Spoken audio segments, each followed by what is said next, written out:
aimes la liberté que tu as? Tu aimes la liberté que tu as? C'est bon la liberté, non?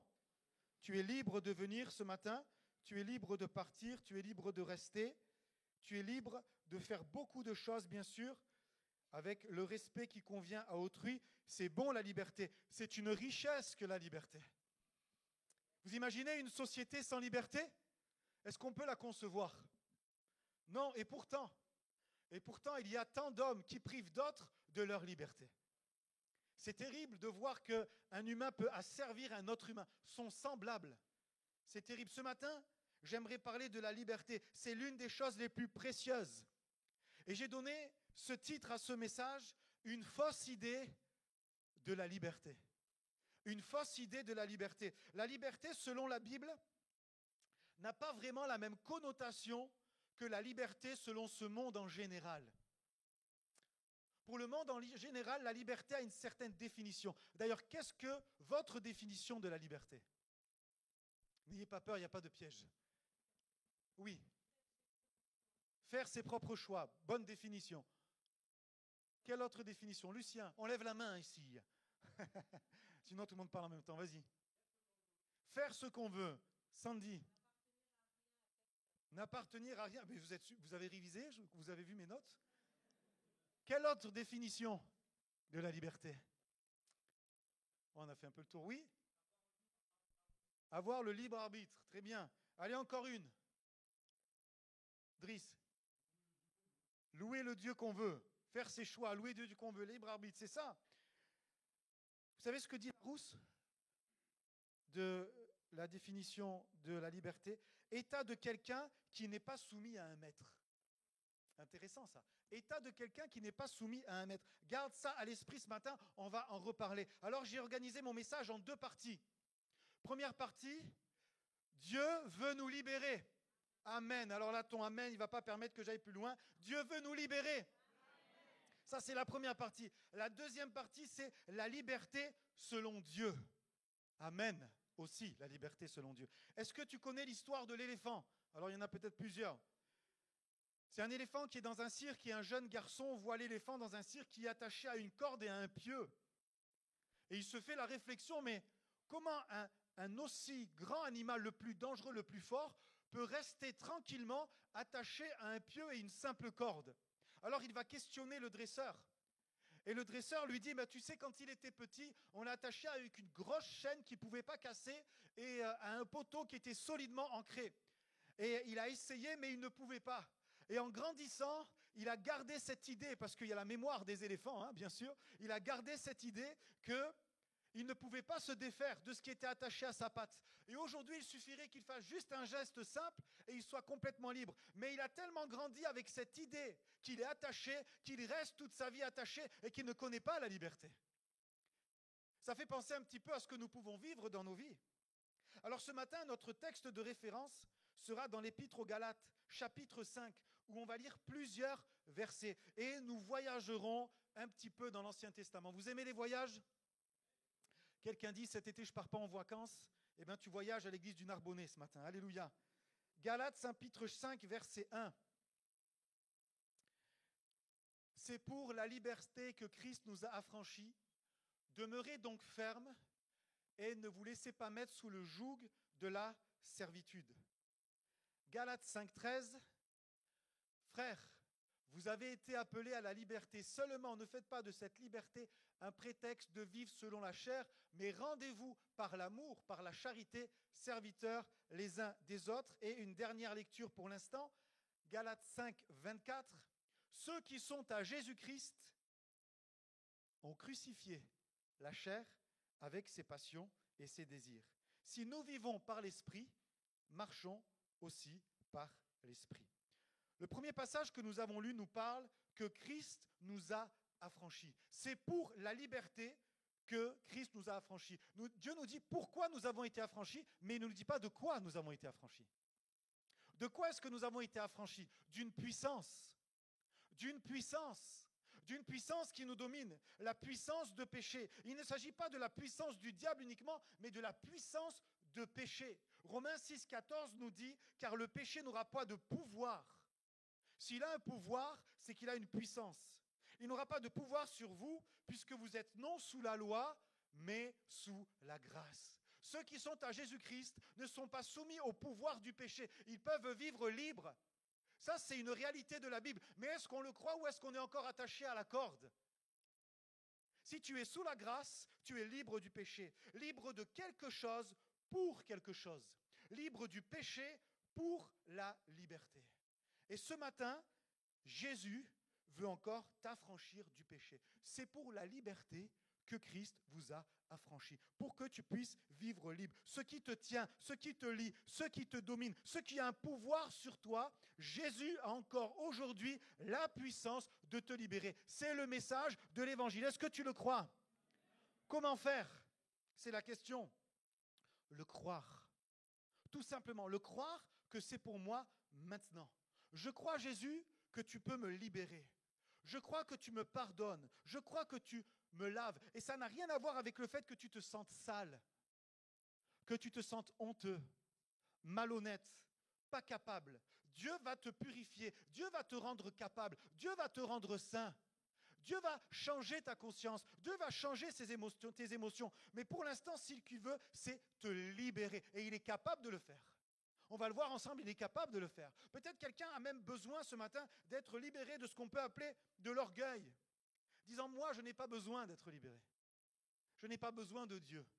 Ça, c'est peut-être pour des gens qui sont faibles, qui ont besoin de laver leur conscience parce qu'ils ont fait des choses mauvaises. Mais moi, je n'ai rien fait de mal. La Bible nous dit que nous sommes tous pécheurs et que nous avons tous besoin de la grâce de Dieu. Nous avons tous besoin d'être libérés. Le plan de Dieu, c'est la liberté. Dès le début de la Genèse, l'Éternel Dieu, Genèse 2, 7 à 9, forma l'homme de la poussière. Tu ne descends pas du singe, du poisson, de l'évolution. L'Éternel Dieu forma l'homme de la poussière de la terre. Il souffla dans ses narines un souffle de vie et l'homme devint un être vivant. Vous pouvez imaginer la chose? Puis l'Éternel planta un jardin en Éden, du côté de l'Orient. Il y mit l'homme qu'il avait formé. L'Éternel Dieu fit pousser du sol des arbres de toute espèce, agréables à voir et bons à manger, et l'arbre de la vie au milieu du jardin, et l'arbre de la connaissance du bien et du mal. Dieu a créé l'homme, mais il ne voulait pas qu'il erre dans des plaines. Il ne voulait pas qu'il erre dans des montagnes. Qu'est-ce qu'il a fait? Il a planté un jardin. Il a planté un jardin. Il a délimité un jardin. Et dans ce jardin, il a mis les meilleures choses. Vous savez ce que veut dire Éden? Délice. Il y a un jeune homme qui s'appelle Éden, il doit au moins savoir ce que veut dire son nom. Délice. Il a planté un jardin des délices. Il y avait les meilleurs fruits. Mais le jardin d'Éden, il était aussi délimité, puisque le mot jardin renvoie à l'idée de protection. Autrement dit, Dieu a mis l'homme qu'il a créé libre dans le jardin pour le protéger. Pourquoi? Parce que la liberté se protège. La liberté doit se protéger. On va le voir ensemble.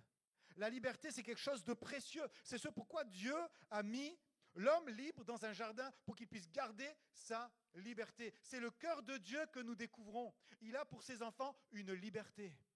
Il a pour ses enfants une protection. Protège la liberté que tu as en Jésus. Quelqu'un veut te la voler. Protège la liberté que tu as en Jésus. Il veut te donner des délices. Et vous connaissez la suite, la tentation du serpent. Le serpent était un animal des champs.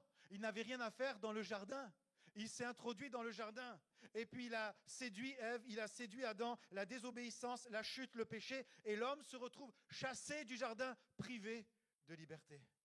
Alors que Christ dit, c'est pour la liberté que Christ vous a affranchi. Et qu'est-ce qu'il a fait Jésus avec le serpent? Qu'est-ce qu'il a fait? Il lui a écrasé la tête. Il a écrasé la tête du serpent. Il n'a pas eu peur, c'est une image, c'est vrai, d'écraser la tête du serpent. Et il nous appelle à écraser la tête du serpent. Christ, c'est ce qu'il a fait pour nous. Donc ce matin, tu peux être libre encore puisque Jésus t'a libéré du péché, t'a libéré du mensonge, du diable. Un peu plus loin, Dieu choisit un homme, Abraham, le père de la foi. De lui, un peuple né, les Hébreux. la descendance d'Abraham. Et la descendance d'Abraham, elle se retrouve captive, esclave, privée de liberté pendant 430 ans en Égypte. 430 ans, c'est long. 1595. Imaginez que nous, la France, nous soyons esclaves de l'Espagne depuis 1595. Ça fait long, sous Henri IV. Pourquoi je dis ça? Parce que Henri IV, en plus, il a déclenché une guerre contre l'Espagne, en 1595. 430 ans d'esclavage. Mais Dieu suscite un libérateur en la personne de Moïse. Et je repensais au dernier obstacle. Le dernier obstacle avant la liberté, c'est quel obstacle? La mer Rouge. Le premier obstacle, c'était quoi? L'incrédulité. Vraiment, Dieu veut nous libérer? Vraiment, Dieu veut nous libérer. Ça fait 430 ans qu'on est esclaves. On est des générations et des générations et des générations d'esclaves. C'est notre condition. Ça fait si longtemps. Ça fait si longtemps. Le premier obstacle, c'est l'incrédulité. Peut-être c'est ce qui te touche ce matin. Tu te dis, mais ça fait tellement de temps. J'ai grandi avec comme l'éléphant. Ça fait tellement de temps. Est-ce que tu crois vraiment que Christ peut me libérer? Est-ce que tu crois vraiment que Dieu peut me libérer? S'il pouvait le faire, il aurait pu le faire avant. S'il pouvait libérer Israël, il aurait pu le faire avant. Mais la Bible nous dit qu'il a usé de patience envers un autre peuple pendant 4 siècles pour que ce peuple se repente. On ne comprend pas les plans de Dieu, mais à un moment donné, au temps de Dieu, pas le nôtre, au temps de Dieu, alléluia, Dieu est capable de libérer. Et Dieu veut libérer. Qu'est-ce qu'il a fait d'abord? Il a envoyé des plaies. Le dernier obstacle, c'était la mer, mais il y avait des plaies.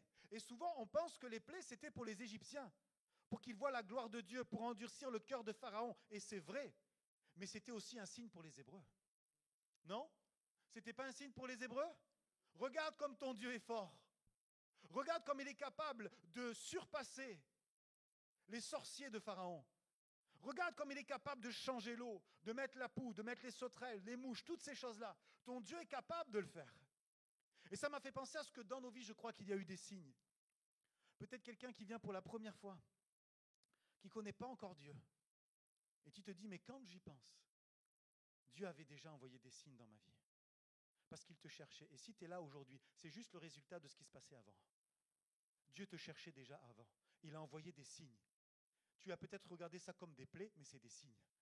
Ça a peut-être été difficile, mais ça a été des signes. Dans les moments d'épreuve, c'est là que Dieu a commencé à travailler ton cœur. Tu as entendu peut-être des témoignages de personnes, quelqu'un qui t'a parlé de Jésus, quelqu'un qui t'a amené à l'église, et ça a été comme un signe. Tu as entendu parler d'exploits sur Internet, sur YouTube, des personnes qui sont devenues chrétiens. Tu es en train de chercher. Tout ça, c'est des signes pour t'amener, peut-être devant le dernier obstacle, la mer Rouge. Le plus impressionnant, le plus visible. Le premier, il est dans le cœur. On ne le voit pas. C'est l'incrédulité. Mais il est quand même costaud. Il peut faire avorter le plan de Dieu. Mais le dernier, il est bien plus visible, bien plus difficile. C'est la mer Rouge. C'est impressionnant. Surtout que le peuple des Hébreux, à ce moment-là, ils ont face à eux la mer, mais derrière eux, Pharaon et son armée, qui est l'armée la plus puissante du monde de l'époque. Il y a une pression de l'ennemi. Quand tu es prêt de rentrer dans le pays promis, il y a une pression de l'ennemi.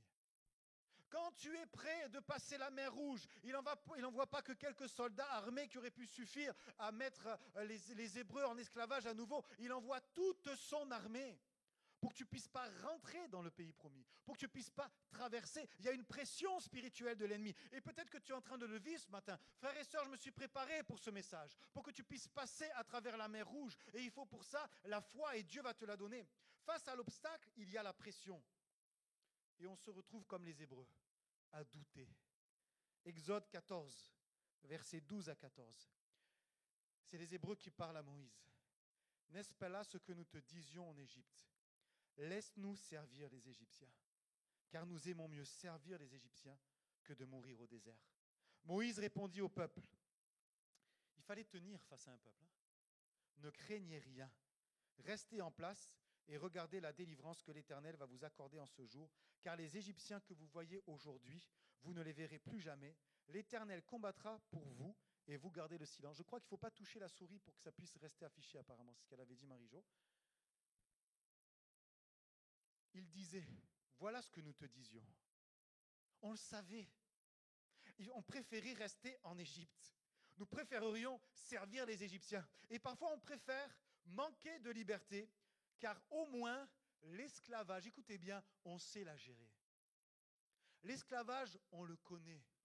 L'esclavage, on en a l'habitude. La liberté, c'est l'inconnu. C'est un chemin qui n'est pas évident, la liberté. Alors on préfère rester esclave. Il y a des personnes qui sont libres sans être chrétiennes, qui passent peut-être d'une liberté à une autre avec des cures qui leur permettent de ne plus être sous certaines addictions. Et ils sont comme désemparés dans leur nouvelle vie. Ils ne savent plus comment vivre. Ils n'ont plus de repères. Alors ils retournent, non pas forcément par nécessité, mais parce qu'ils n'arrivent pas à vivre libre à cause de ce qui est dans leur tête. C'est tellement vrai pour nos vies. J'ai appris à vivre avec. En fait, l'esclavage, c'est une sécurité. L'esclavage, vous savez quoi? Tu contrôles. Tu contrôles. Tu sais ce qui se passe. Tu as l'habitude. Tu sais ce qui va se passer dans ta vie. Tu sais que tu vas succomber. Tu sais que tu vas faire. Tu sais et puis après, il va y avoir un temps où tu ne vas pas être bien. Et puis ça va revenir. Tu connais ce schéma-là. C'est une sécurité pour toi. Et parfois, on préfère manquer de liberté. Au moins, on se dit, je ne meurs pas. C'est comme ils se disaient eux. Voilà, maintenant on va mourir au désert. Et vous savez pourquoi ils pensent qu'ils vont mourir au désert? Parce que l'esclavage te donne une mentalité de peur. L'esclavage te donne une mentalité de peur. Vous savez pourquoi ils étaient esclaves des Hébreux? Pour une chose simple. Parce qu'ils avaient peur esclaves des Égyptiens, pardon. Parce qu'ils avaient peur des Égyptiens. Quand vous regardez le nombre qu'ils étaient, il suffisait qu'ils se disent, allez, on se révolte, et ils connaissent la liberté. Quand on regarde des films un petit peu semblables à cela, on se dit, mais le nombre qu'ils sont, en plus ils sont plus costauds, ils sont plus nombreux, ils pourraient être plus déterminés parce qu'ils n'ont rien à perdre, mais à cause de la peur. Et l'ennemi, il te maintient juste par la peur. Finalement, l'ennemi, il est peut-être même plus faible que toi. Et en Christ, bien sûr qu'il est plus faible que toi, mais il te maintient par la peur. Quand tu regardes le nombre, tu te dis, mais finalement, ils auraient pu se libérer. Mais ils sont là à cause de la peur.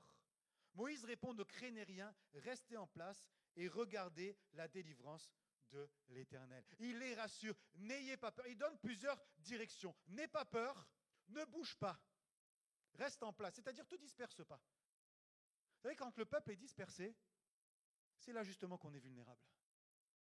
Ne bougez pas, quand il dit ne bougez pas, ne pars pas loin, restez là, on reste ensemble, on reste ensemble. Et c'est la force de l'Église aussi d'être ensemble. N'aie pas peur, ne bouge pas, regarde, juste tu fais une chose, regarde, et dernier commandement, ne parle plus. Pourquoi il dit ne parle plus? Pour que tu ne puisses pas t'écouter. Quand tu commences à t'écouter, c'est là où tu commences à douter. L'Éternel combattra pour vous, et vous, gardez le silence. Gentiment, il est en train de leur dire, taisez-vous. Je ne parle plus, arrêtez de vous décourager. Vous vous auto-découragez, vous vous auto-sabotez. J'aimerais dire une chose, la délivrance, la liberté passe par le miracle. Ça ne passe pas par une auto-persuasion. Ça ne passe pas par des essais humains. Il y a besoin du miracle. Il y a besoin du miracle. C'est lui qui va faire. Nous prions pour que ce soit lui qui fasse et pas nous. Ce ne soit pas toi, nous dans notre imaginaire humain, on pense qu'on a besoin d'aider Dieu pour vivre libre. Bien sûr qu'on a des choses à faire, mais c'est lui qui libère. Il faut poser un acte de foi, je reste à ma place, je regarde et je me tais. Dieu dit à Moïse, toi, lève ton bâton, étends ta main sur la mer et fends-la. Moi, j'ai souvent imaginé, et j'ai bien fait de relire, de méditer ce passage, juste il étend sa main. Non, Dieu lui a dit, fends-la. Il n'est pas dit qu'il va frapper la mer, mais certainement il va le faire. Il va fendre la mer, il va poser un acte. Mon ami, ce matin, fends la mer. Fends la mer.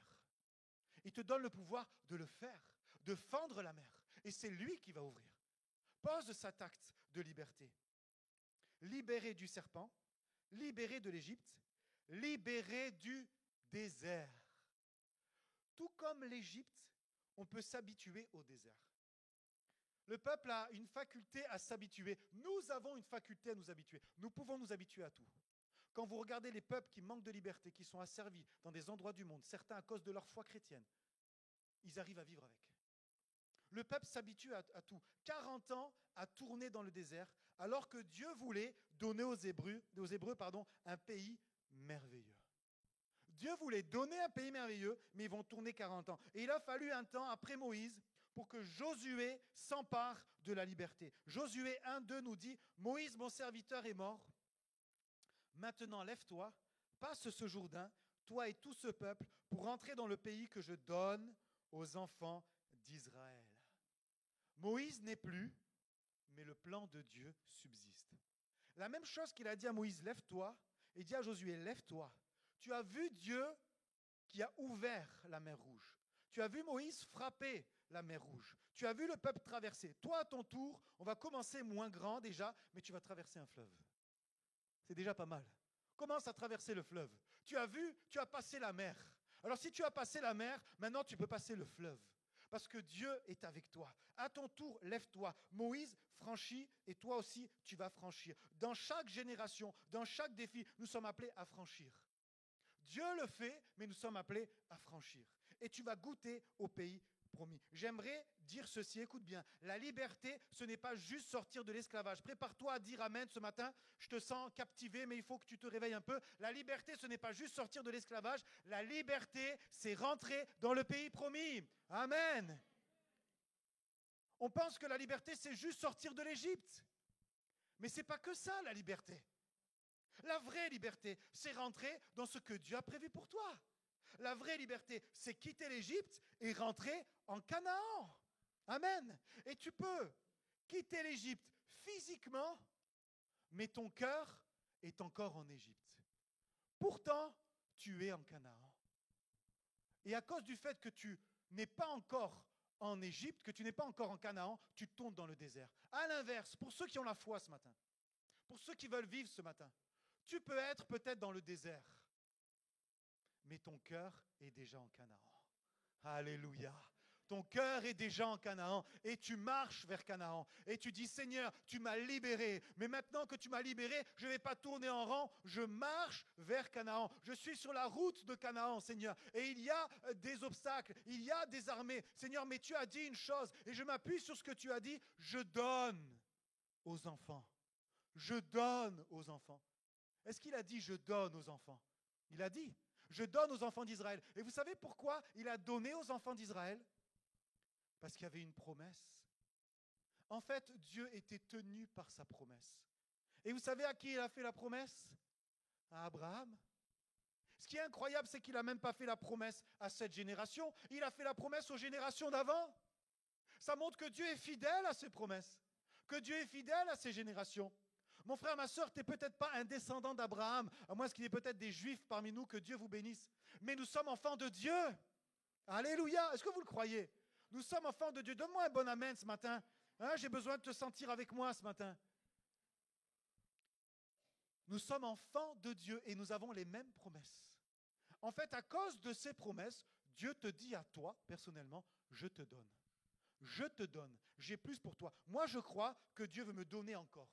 Je crois que je suis en Canaan, mais je crois qu'il y a encore des choses nouvelles que Dieu veut me faire expérimenter, que Dieu veut me faire vivre. Je crois qu'il veut m'amener plus loin. Est-ce que tu le crois ce matin? Dieu dit, je donne. Et il te le dit. Juste pas la liberté.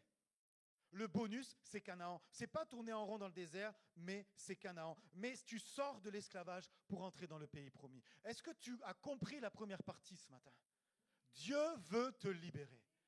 Est-ce que je continue ce matin? Dieu veut te libérer. Maintenant, il veut te libérer pour quelque chose. Pour sa définition de la liberté à lui.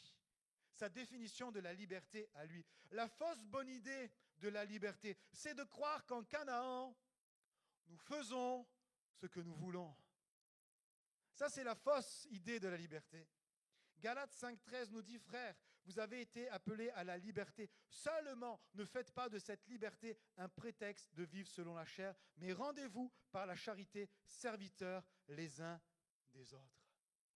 Dieu t'appelle à la liberté, on l'a dit. C'est pour la liberté que Christ vous a affranchi. Dieu donne la liberté. Dieu te fait rentrer dans le pays promis, dans le pays de la grâce. Dans le pays de la grâce. Nous avons dit le péché n'aura plus de pouvoir sur vous, car vous êtes non sous la loi, mais sous la grâce. L'appel de Dieu, c'est la liberté. Mais maintenant, il dit, ne fais pas de cette liberté un prétexte pour faire ce que tu veux. sous couvert de la grâce, sous couvert de la liberté. Tu es appelé à vivre selon Dieu, selon ce que lui prévoit, parce qu'il a un plan parfait. Il a un pays promis. Ce n'est pas notre pays promis. Ce n'est pas nous qui en définissons les frontières, c'est son pays promis à lui. Dans le contexte des Galates, pour ceux qui connaissent l'épître aux Galates, la Galatie, c'est une région du centre de la Turquie. Il y a quelque temps, on a parlé de la Bithynie qui était au nord de la Turquie. Et là, c'est le centre de la Galatie avec plusieurs villes. C'est une région. Certains pensent que parce qu'il y avait des Gaulois, c'est ce qui a donné le nom aux Galates, mais on n'est pas sûr de ça. En tout cas, ce qui est sûr, c'est que dans cette région, il y avait des chrétiens qui n'étaient pas d'origine juive. Et il y avait des chrétiens d'origine juive.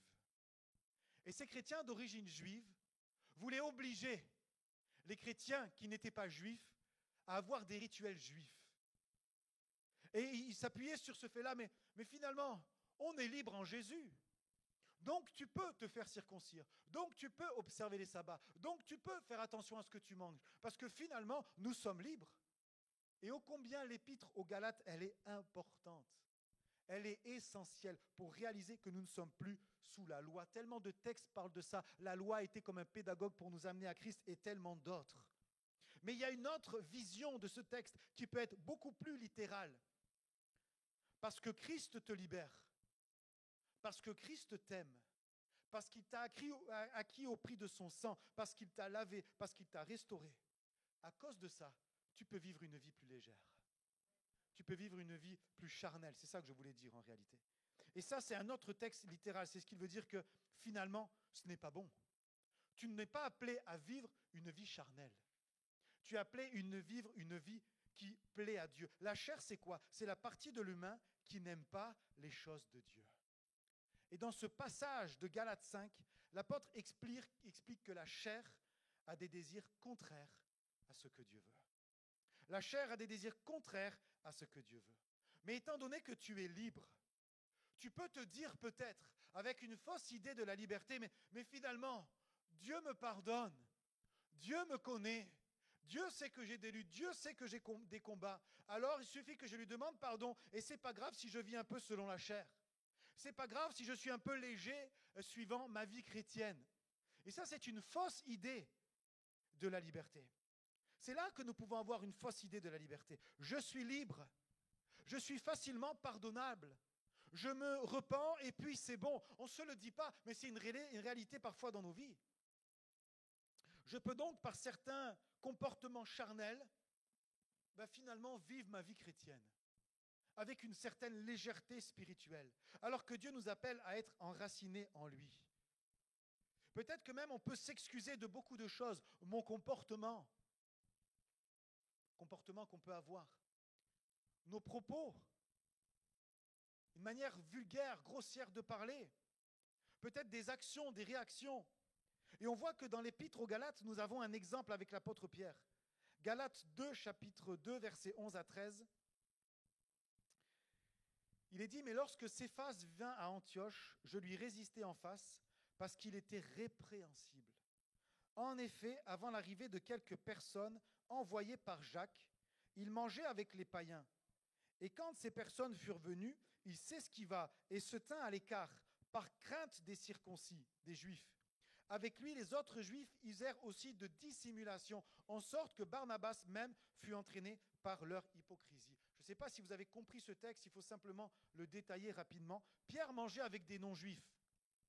Il mangeait avec des Occitans, avec des Catalans, avec des Bretons, avec des Français, avec des Européens. Il mangeait avec eux. Et il mangeait tout ce qu'il y avait sur la table. D'accord? Il n'était pas inquiété en tant que juif de dire « je ne peux pas manger ça ». Mais Jacques, qui est le pasteur de Jérusalem, a envoyé des juifs, certainement des chrétiens qui étaient judaïsants. Et ils sont arrivés là. Et quand ils sont arrivés, lui, il a été comme repris dans son cœur. Mince, voici des chrétiens d'origine juive. Moi, je suis aussi juif. Alors, je vais laisser les païens et je vais aller manger vers les juifs. Et je vais même les conforter dans leur judaïsme qu'ils veulent imposer à la foi chrétienne. C'est pour ça que Paul va lui résister. Il va dire, mais comment ça? En plus, tu les confortes dans leurs règles et dans leurs lois qui ne sont pas pour nous chrétiens. Double jeu, hypocrisie, manque de courage, cœur double. Il va même entraîner d'autres, Barnabas avec lui. J'ai appelé ce passage « Quand la liberté devient esclavage ». Quand le regard des autres est plus important que ma foi. Quand le regard des autres est plus important que la culture divine. Quand la culture, quand l'héritage de mes parents, quand l'héritage de la société est plus importante que ce que Dieu me demande d'être. Qu'est-ce qu'il a dû se dire? Qu'est-ce qu'ils vont penser de moi? Qu'est-ce qu'on va dire de moi à Jérusalem? Quelle crédibilité je vais perdre? Ma réputation, ma place. Alors je m'esquive. Je ne vais plus avec les païens. Tant pis pour les Narbonnais, je vais manger avec les Juifs. Une chose peut-être qu'on oublie dans ce passage, c'est la peine des païens. Hein? J'imagine les Narbonnais se dire, oh, on n'est pas assez bien pour lui. Qu'est-ce qu'il a? Il est passé où, Pierre? Hein, il n'est plus là? Ah non, non, il est avec les Juifs de Jérusalem. Eux, ils sont 2 fois plus saints. Attention, c'est Abraham, c'est la descendance. Nous, on n'est pas dignes. Heureusement que l'apôtre Paul a écrit sur ça. Vous voyez? Le cœur double. C'est terrible finalement. La liberté qui devient esclavage à cause des autres. Mais heureusement que l'apôtre Paul termine ce chapitre 2 avec une phrase puissante. J'ai été crucifié avec Christ et si je vis, ce n'est plus moi qui vis, c'est Christ qui vit en moi. Alléluia. Si je vis dans la chair, je vis dans la foi au Fils de Dieu qui m'a aimé et qui s'est livré lui-même pour moi. Paul ira jusqu'à dire, mais moi, tous ces avantages sociaux que j'ai là, ces avantages de la loi, je les regarde comme de la boue. Nous, on a du mal à le considérer, mais c'est comme si tu vas à la CAF et on te dit, mais finalement, tu n'es plus français, tu as perdu ta nationalité. Ou alors un étranger vient, il a autant de droits que toi. Bon, en France, c'est le cas. Mais autrement, je veux dire, vous voyez ce que je veux dire? On se dit, comment ils ont autant de droits que nous? C'est pas possible, ça. C'est pas normal, ça. Mais c'est ce qui s'est passé. Paul ne fait plus de distinction. Paul ne fait plus de distinction entre le français, pas le français, entre le juif, le grec. Il ne fait même plus de distinction entre hommes et femmes. Parce que nous ne sommes pas soumis aux lois du pays. Il y a une loi au-dessus. Amen. Et que Dieu bénisse ceux qui viennent en France, que Dieu bénisse ceux qui viennent chercher asile en France, combien ils en ont besoin. Pour être vraiment libre, il nous dit une chose, il faut mourir. Il faut mourir. Il faut faire mourir la volonté de la chair, les désirs. J'ai été crucifié avec Christ. Ce n'est plus moi qui vis, Christ vit en moi. Si Christ vit en moi, si Christ vit vraiment en toi, il peut y avoir des difficultés, il peut y avoir de la peine, mais il ne t'abandonnera pas. Il va être avec toi.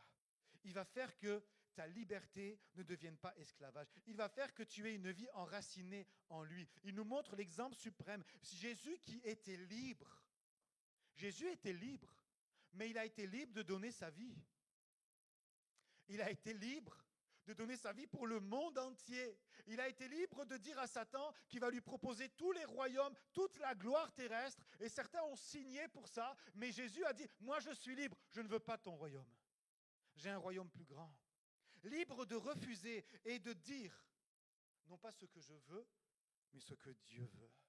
C'est ça être crucifié avec Christ. Si je vis en moi, c'est plus moi qui vis, c'est Christ qui vit en moi. Ne serait-ce pas la définition de la liberté selon la Bible? C'est Christ qui vit en moi. Il me rend libre du péché, il me rend libre de ce qui me tient, il me rend libre de ce qui me lie, mais il me rend libre aussi de le suivre. Christ vit en moi, le libérateur qui vit en toi. C'est ce que Paul confirme quelques chapitres plus loin. Et c'est ce que nous avons lu en introduction. Galates 5, 24, ceux qui sont à Jésus-Christ ont crucifié la chair avec ses passions et ses désirs. Si nous vivons, nous sommes appelés à vivre par l'Esprit. Alors si nous vivons par l'Esprit, nous allons marcher par l'Esprit. Autrement dit, si nous vivons par l'Esprit, nous allons poser des actes qui viennent de Dieu, nous allons marcher par l'Esprit et nous n'allons pas faire de la liberté un prétexte pour vivre selon la chair. Ceux qui sont à Jésus-Christ, si tu appartiens à Jésus et que tu veux l'héritage de Canaan, si tu appartiens à Jésus, ça veut dire que tu as crucifié la chair. Et parfois, tu ne rentres pas dans le pays promis parce que la chair n'est pas crucifiée. Pour pouvoir rentrer dans Canaan, il faut lui appartenir. Et pour lui appartenir, il y a un symptôme, il y a un acte qui a été posé. Tu as crucifié la chair. Parfois, on croit qu'on a vraiment crucifié la chair. Et on dit, Seigneur, il est où mon pays promis? Il est où mon mariage? Il est où ma réussite? Il est où mon appel? Mais tu n'as pas encore crucifié, tu ne peux pas rentrer dans le pays promis. Si tu veux rentrer dans le pays promis en tant qu'enfant, il faut que tu crucifies la chair en tant qu'enfant. Ceux qui sont à Jésus-Christ ont crucifié la chair. La liberté ne nous permet pas de vivre à moitié pour Jésus. La liberté ne nous permet pas de vivre à 70% pour Jésus. La liberté ne nous permet pas de vivre à 99,9% pour Jésus. La liberté, elle nous permet de vivre à 100% pour Jésus.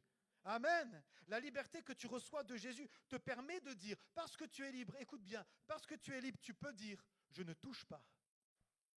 Parce que tu es libre, tu peux dire, je ne regarde pas. Parce que tu es libre, tu peux dire, je n'écoute pas, je ne prends pas. Ça, c'est la liberté. Parce que tu es libre, tu peux le faire. À cause de la grâce, à cause de la liberté, je ne touche pas, je ne prends pas, je ne regarde pas. L'idée mondaine, quelqu'un l'a dit, c'est qu'il n'y a pas d'interdit. L'idée mondaine de la liberté, c'est fais ce que tu veux. Et dans l'Ancien Testament, il est question d'interdit. Rappelez-vous, dans le contexte militaire, Dieu dira, passe tout ce peuple par l'interdit. Ça veut dire tue tout. Tue tout. Les animaux, tout, qu'il ne reste plus rien. Sois extrême dans l'interdit. Et on a l'impression qu'il n'y a plus d'interdit dans le Nouveau Testament, non? Moi, j'ai l'impression parfois qu'il n'y a pas d'interdit dans le Nouveau Testament. Ça dépend comment on le lit. Nous sommes sous la grâce, alors il n'y a plus d'interdit. Ce n'est pas une notion d'interdit, pasteur. C'est plus qu'on est libre de le faire ou pas. Mais si on le fait, on va en payer la peine. Moi, j'aimerais dire ce matin, il y a une notion d'interdit dans le Nouveau Testament. Peux-tu mentir? Oui, mais en fait, non. Peux-tu être jaloux? Peux-tu être jaloux? Oui, mais en fait, non. Peux-tu voler? Oui, tu peux voler. Mais en fait, tu ne dois pas voler. Il y a une notion d'interdit. Peux-tu prendre la femme de ton prochain? Ah non, ça non, quand même, c'est gros. Oui, tu peux, oui. Mais non, en fait. Peux-tu calomnier? Peux-tu mal parler? Peux-tu dire à ton frère qu'il est fou? Oui, mais Jésus dit non. Si tu crois que la liberté, c'est sans interdit, relis le sermon sur la montagne. Parce qu'il est question d'interdit, là. Mais en fait, on est sous la grâce, donc on fait ce qu'on veut. Jésus me pardonne. Jésus, je me repens sincèrement, et puis c'est bon, ça y est, je peux continuer. Si tu crois que la liberté, c'est sans interdit, j'ai bien fait de prêcher ce message ce matin. Une fausse idée de la liberté. La liberté nous engage à la sainteté. Christ t'a rendu libre pour que tu deviennes saint, pour que tu marches dans la sainteté, pour que tu suives le Maître délibérément. Écoutez bien cela, par ta propre volonté. En fait, quand tu crois que tu es libre selon ce monde, tu es tenu par le diable. Et tu n'es pas vraiment libre. Le diable te mène où il veut. Mardi, il y a 15 jours, on prenait l'exemple d'Élia. Le diable te mène où il veut. Tu crois que tu es libre, mais en fait, c'est lui qui te dit fais ci, c'est lui qui te dit fais ça. Il te fait rentrer telle personne, il t'amène dans tel endroit, il te fait regarder telle chose, il te fait écouter telle chose, et il te tient. Tu crois que tu es libre, mais tu n'es pas libre. Tandis que la liberté selon Dieu, la liberté selon Jésus, c'est je te rends libre, mais tu te soumets volontairement. Tu me suis volontairement. Avec Jésus, tu choisis de le suivre. Je vous ai demandé de garder la définition de Larousse. État de quelqu'un qui n'est pas soumis à un maître. Mais nous, en tant que chrétiens, nous sommes soumis à un maître. La fausse idée de la liberté, c'est de croire ce que je veux, de ce que je fais ce que je veux. Je vous ai demandé de garder cette définition pour une raison. Le monde pense que, finalement, quand on est esclave, c'est par obligation. Je soumets par force. Je soumets l'esclave par force. C'est ce qui se passe dans le monde. Mais la liberté selon Dieu, c'est de dire je suis libre, mais voici ton serviteur. Ça, c'est la liberté selon Dieu. Ce n'est pas quelqu'un qui me force à me soumettre. C'est pas une église, c'est pas un pasteur, c'est pas la parole de Dieu qui me force à me soumettre, c'est mon cœur changé, qui est la bonne conception de ce qu'est la liberté, pour dire Seigneur, je me soumets à toi. Voici ton serviteur. La liberté t'engage à être un disciple qui suit le maître tous les jours. Aïe, aïe, aïe. Tous les jours. À t'approcher du maître tous les jours parce que tu l'aimes. Si tu es vraiment né de nouveau. Oh, je pensais à ça, je repensais au livre qui a été écrit par John Wesley, Les vraies et les fausses conversions. Ne le lisez pas. Ne le lisez pas. vous allez douter de votre salut. Parce que quand on réalise vraiment ce que c'est que de devenir chrétien,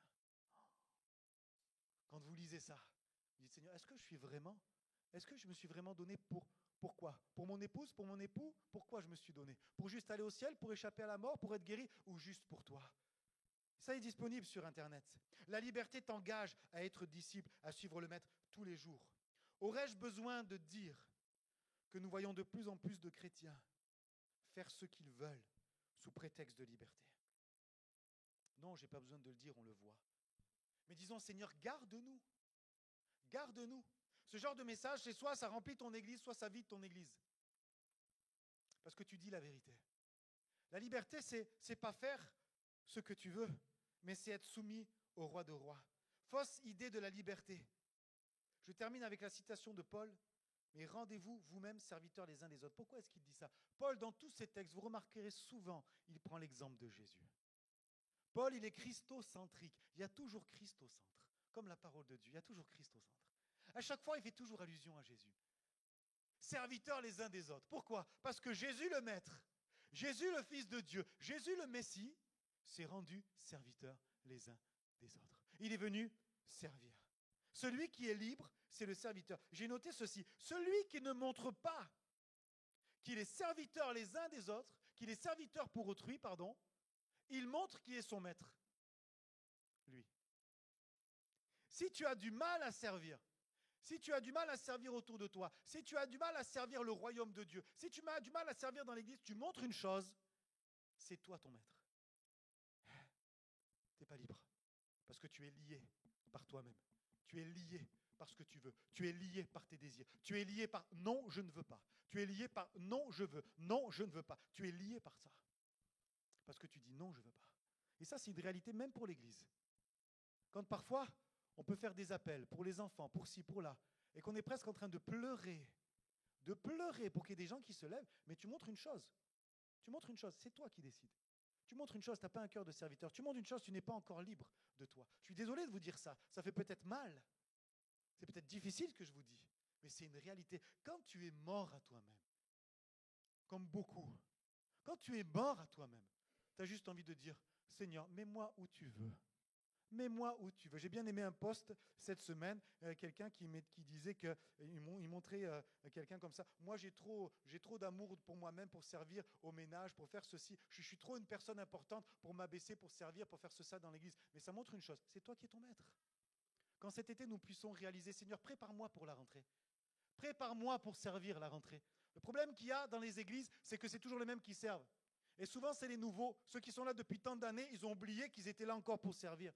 Seigneur, apprends-nous à réaliser que j'ai une fausse idée de la liberté, c'est de regarder les jeunes servir et de moi attendre. Seigneur, donne-moi d'avoir une vraie idée de ce qu'est la liberté. Pourquoi? Pour le royaume de Dieu. Peut-être qu'il y a des personnes en vacances ici et tu es là pour te reposer. Sers ton église quand tu rentres. Sers ton église. T'inquiète pas, Dieu va prendre soin de ta maison. Dieu va prendre soin de tes finances. Dieu va prendre soin de tes enfants. Mais sers ton église, puisque l'église, c'est le corps de Christ. Alléluia! C'est l'image du royaume de Dieu. Gloire au Seigneur. Alors j'aimerais faire un appel, plutôt 3 appels même ce matin. Fermons nos yeux quelques instants. Oh, je t'avais prévenu, ça allait te chatouiller un peu. La première des choses, c'est que Dieu veut te libérer. Dieu veut vraiment te libérer. Dieu veut vraiment te libérer. Il y a peut-être des choses qui sont plus fortes que toi, des peurs, sentiments d'esclavage, de l'hérédité, des traumatismes, des craintes, des addictions, des désirs charnels qui sont plus forts, plus grands que toi, toutes sortes de choses. Tu aimes l'argent plus que Dieu, tu aimes la réussite plus que Dieu. C'est des choses qui te lient, tu crois que ça te rend heureux, mais ça te rend esclave. Tu n'es pas heureux. J'aimerais prier pour toi. J'aimerais prier pour toi.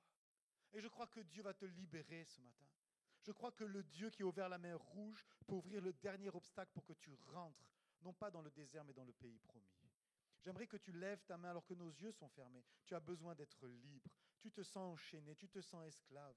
Et tu dis, j'en ai assez. C'est vrai que ça me conforte parce que je contrôle, mais je crois qu'il y a quelque chose de plus grand. La parole de Dieu est claire.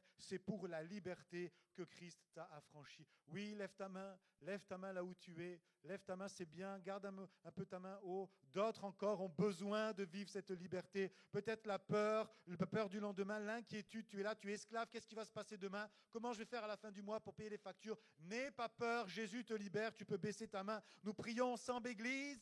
Déchirons nos cœurs. Rends libre, Seigneur, ce matin. Seigneur, nous voulons frapper la mer, qu'elle s'ouvre devant nous et que nos frères et sœurs passent. Crois que Jésus va opérer un miracle. Crois que Jésus va opérer un miracle. Seigneur, nous crions à toi. Nous crions à toi, opère un miracle. Que nous n'ayons rien à faire, si ce n'est que de regarder la délivrance que tu opères en ce jour. Tu l'as fait pour les Hébreux, pris de tout feu, de gauche, de droite, devant, derrière. Tu as ouvert un chemin là où il n'y avait rien. Seigneur, ouvre un chemin dans ta vie là où il n'y a rien. Il te libère. Crois-le seulement. Crois-le seulement, ne te jette pas rapidement dans ces peurs que tu avais autrefois. Crois-le réellement, reste dans une position de victoire. Reste dans une position de liberté. Dans le ciel, il s'est passé quelque chose. Dans les cieux sont actifs. Tu ne le vois pas, mais il y a un monde spirituel. Nous sommes assis dans les lieux célestes. Il y a des anges, il y a des démons. Il y a toutes sortes de choses qui sont là. La Bible nous en parle. Et je crois ce matin que Dieu a parlé pour toi. Dieu a parlé, il a dit stop maintenant. Il a dit stop maintenant, nous devons le croire et nous le proclamons.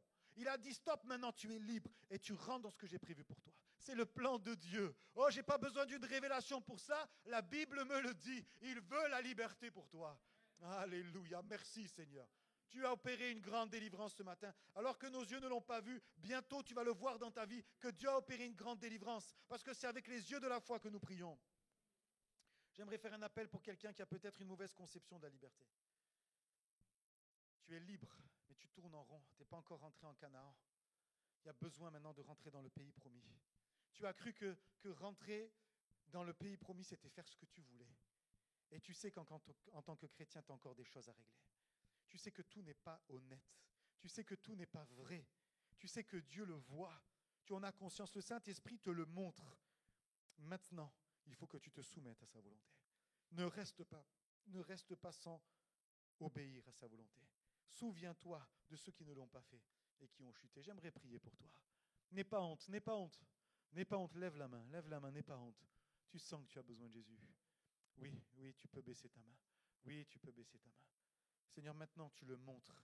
Tu montres que nous voulons une vie de disciple. Une vie de disciple. Une vie qui te sert. Une vie qui t'honore. Seigneur, enlève toute fausse conception de la liberté sous couvert de la grâce. Sous couvert de la liberté, faire des choses qui te déplaisent. Oh Seigneur, nous voulons être une église enracinée dans ta parole. Nous voulons être une église sérieuse, Seigneur. Une église qui marche et a la conscience du sérieux que demande la vie chrétienne. Alléluia. Dieu le fait et il t'aide ce matin, il te le montre. J'aimerais prier dernièrement pour ceux qui veulent rester dans cette liberté. Je l'ai dit, protège ta liberté.